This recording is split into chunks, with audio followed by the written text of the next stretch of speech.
It's just nice. You see, that's often how people describe the Audi S3 to me. But what do they mean by that? Could it be the comfy seats, or maybe the storage? I know it's certainly not the exhaust sound.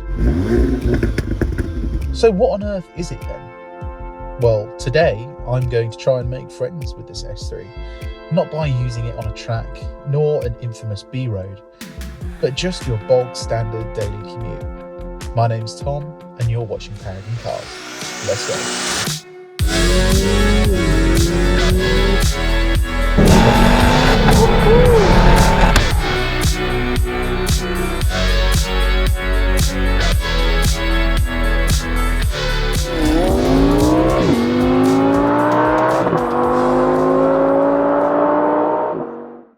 The engine bay houses a very well-known EA 888 2-litre turbo. In this S3, it puts out 310 horsepower and 400 newton meters of torque. Thanks to the Quattro system, 0 to 60 is dealt with in just 4.5 seconds. But what about something more realistic? What about the 30 to 70 sprint? Let's find out.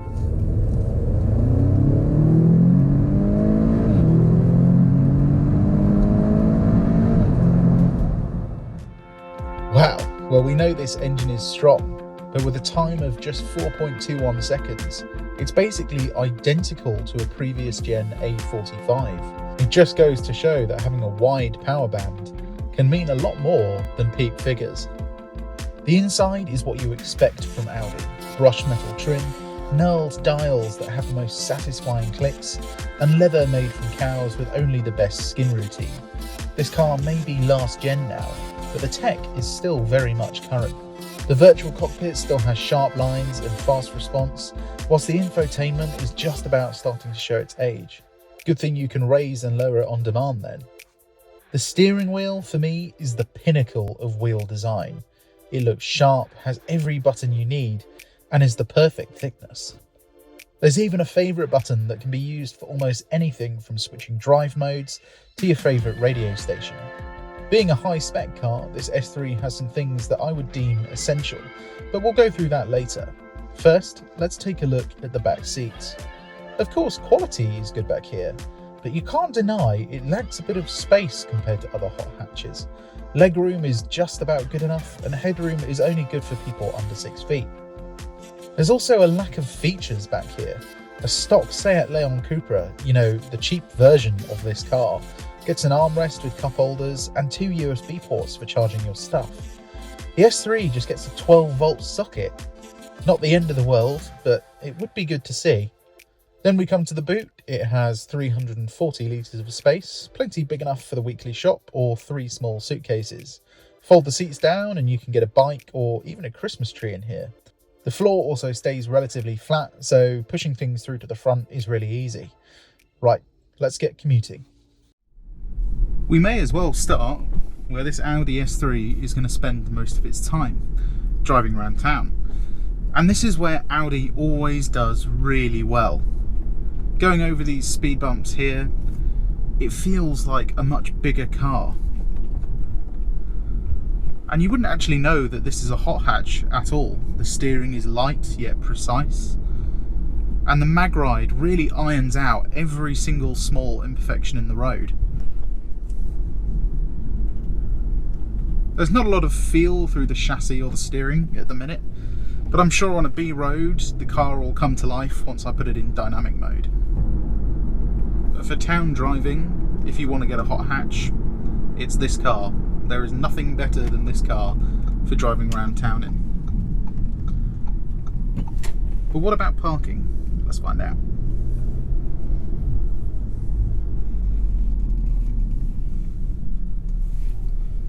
As standard, Audi are their usual stingy selves.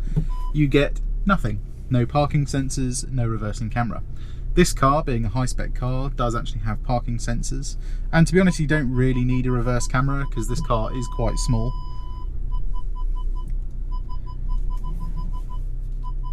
And although it's got quite a fast steering rack, the turning circle isn't actually that bad. So parking in tight spaces like this is easily done in one manoeuvre. Coming out of junctions just in comfort mode, the S3 just blends the gears together, and there's a lot of low-down torque from this EA AAA 2-litre engine. Unlike a lot of other hot hatches, this 2-litre turbo, it has torque across pretty much the whole rev range, so it almost feels a bit like a diesel when you're driving it slowly. Okay, let's reset the trip computer and see what MPG we can get on the motorway. Okay, let's have a taste of what the handling is like on this Audi S3. Put it into dynamic. Because this car has mag ride, the suspension will get stiffer.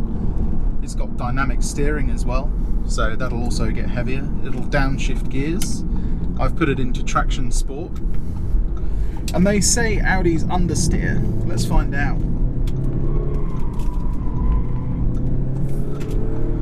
Correct. But you might have noticed I was able to get the chassis to move a little bit underneath me. And that's the thing with Quattro Audis. You have to adapt your driving style. Just putting your foot down out of a corner is not going to get the back end to step out. You have to go really aggressively in, and then you have to just dab the brake and the rear end will come round. These cars are definitely more fun than journalists let them on to be. The Quattro system in this is actually a Haldex system, which is used in similar cars like the Golf R, Subarus. And it does a good job of putting the power down. And the thing with this system is, the more rain there is, the more fun the car becomes. For now, we're going to go back into efficiency, and then we can see what MPG we can get. So, what about refinement? Well, straight off the bat, this is the most refined hot hatch you can buy at the moment. That's it. Wind noise is absolutely fantastic. There's almost none of it. It feels like a much bigger car than it actually is. And road noise, even though we're riding on 19-inch wheels, is kept to an absolute minimum. If you look in the boot of this car, there's actually tons of sound deadening. And it just means doing long journeys in this car with the cruise control on, it's an absolute breeze. And then you've got the seats. These aren't the optional sports seats, so they don't look quite as nice. But in terms of comfort, they're exactly the same. Of course, you can recline them, you can lower them. Can't get quite as low as I'd like to get in this car, but that's typical of pretty much every single VAG product.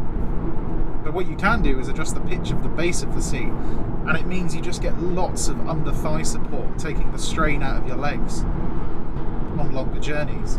And this being the facelifted S3, got the 7-speed DQ381 DSG.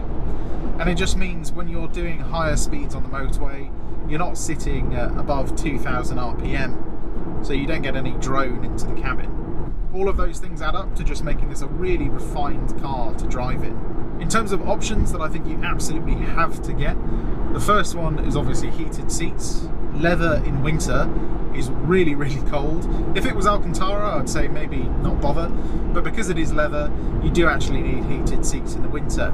Then another thing you absolutely must get in this car is the Bang & Olufsen sound system. It is so, so good. It beats a lot of larger cars in my opinion. The bass is just clear regardless of volume, mids are the same, and then highs are some of the best I've ever heard in a car. And this is one of the few sound systems that you don't actually need to crank all the way up. You can get to about 3/4 volume and it's perfectly loud enough. Then if you're a family, one spec that you absolutely have to get as well is the panoramic sunroof. I mean, you can pull the shade forward, should be electric really in an Audi, if you don't want light coming in. But for backseat passengers, it just gives them an extra view so they can see out of the car. So basically, it's going to stop them from getting car sick. In terms of visibility, well, changing lanes is pretty easy in this Audi S3. It's the MQB platform, so it's going to be the same as the Golf R and the Leon Cupra. And the A pillars are nice and thin, the B pillars are also quite far back, even though this is quite a small car. And there's also a curved bit of glass on the wing mirror, so you can see in your blind spot without having to turn your head all the way around. And then in terms of the AC, I thought you couldn't actually sync both temperatures, but you can just by holding this auto button down for a few seconds. The Q3 we reviewed a couple of months ago had the same system, and I gave it a -point for that, but thanks to a commenter for pointing that one out for me. Then you have interior quality. And that's one area Audi always surpasses the competition.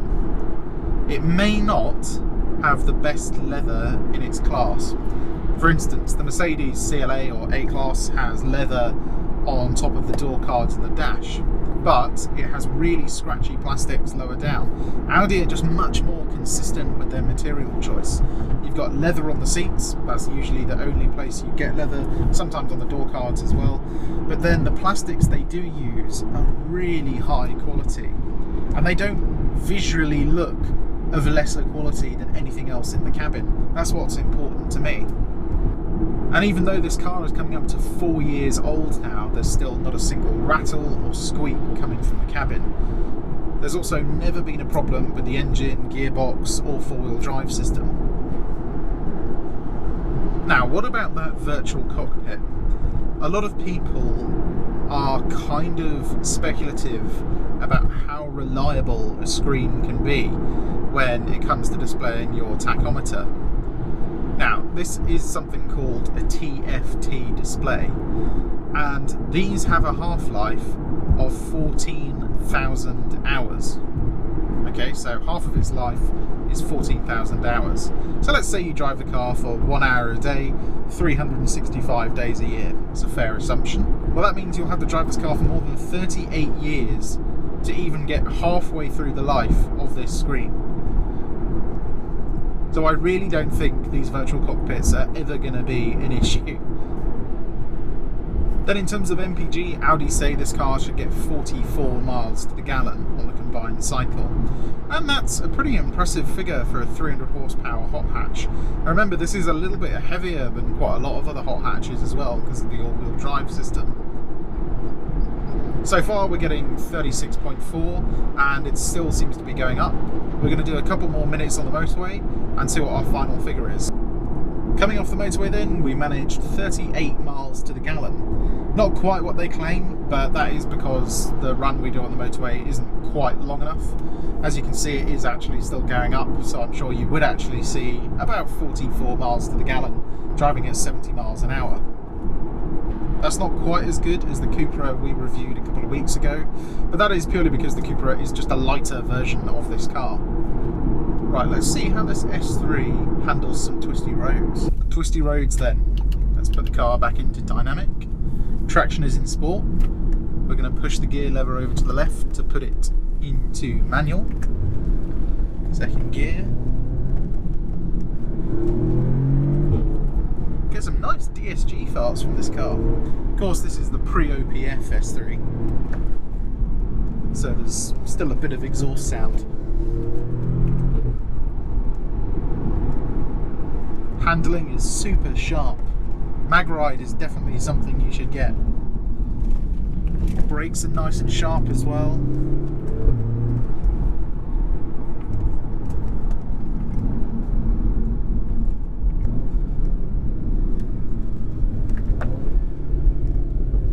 Get some nice burbles and little pops and crackles on the downshift. And as you saw by the 30 to 70 time, this is a really quick car. You really do just get the power across the whole rev range.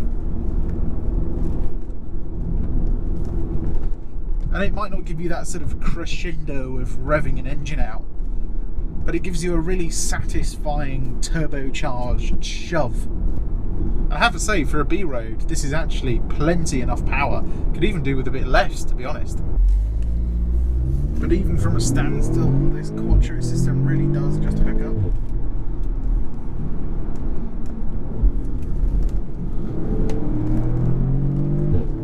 That just means you can power out of corners on full throttle.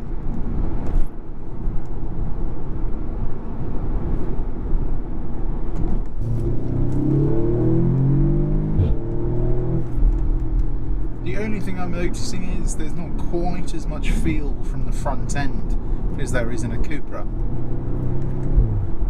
I think that's because it is still set up to be a more comfy hot hatch.